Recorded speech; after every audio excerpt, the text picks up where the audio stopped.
In 2020, the initial shock of a global pandemic fractured international supply chains, exposing the extreme fragility of a just-in-time trade system. By 2022, the invasion of Ukraine shattered European energy security and normalized large-scale land war between modern states. Then, the 2023 Gaza conflict expanded volatility across the Middle East, introducing a layer of systemic global dread that has yet to subside. This chart shows the financial trauma of Liberation Day in April 2025.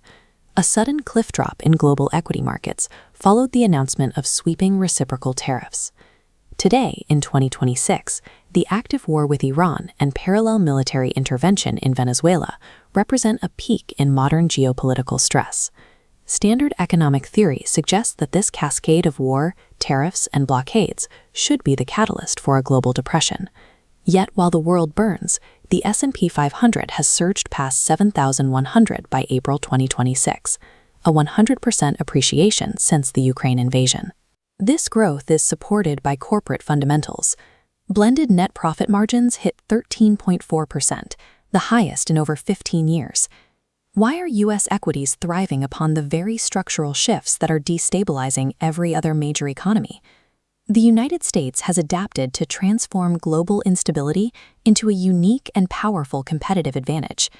The current crisis in the Strait of Hormuz has essentially halted naval traffic, driving global oil prices toward $100 a barrel. For energy-dependent Europe, these prices act as a crushing tax on production, sparking industrial decline and the onset of stagflation. But look at the U.S. position today. In 2026, the United States is both a net energy exporter and the leading oil-producing nation on Earth. This creates an insulation effect.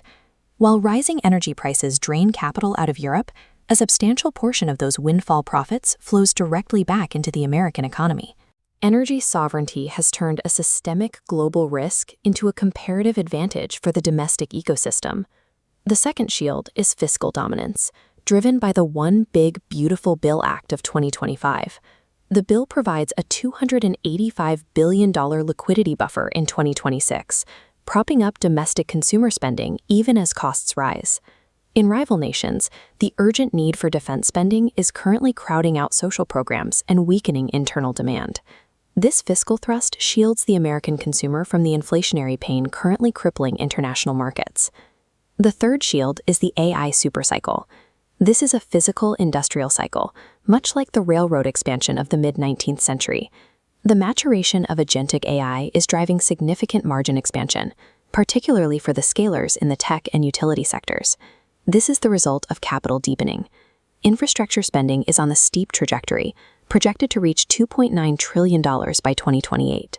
This build-out triggers a global flight to quality, pulling capital out of conflict zones and into the tangible assets of U.S. data centers and energy production.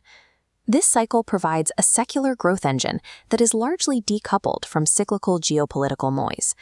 By 2026, the United States has become the refiner of last resort for the world seeking of safety and innovation. But the IMF warns that the global economy is still growing in the shadow of war. Escalating global defense spending could eventually crowd out the vital capital necessary to sustain the AI productivity boom, and the supply chain remains a vulnerability. A true global war would sever access to the semiconductor materials that make modern computing possible. The American economy has built durable armor against global chaos, but if the global fire reaches a certain intensity, even the strongest protection will begin to melt.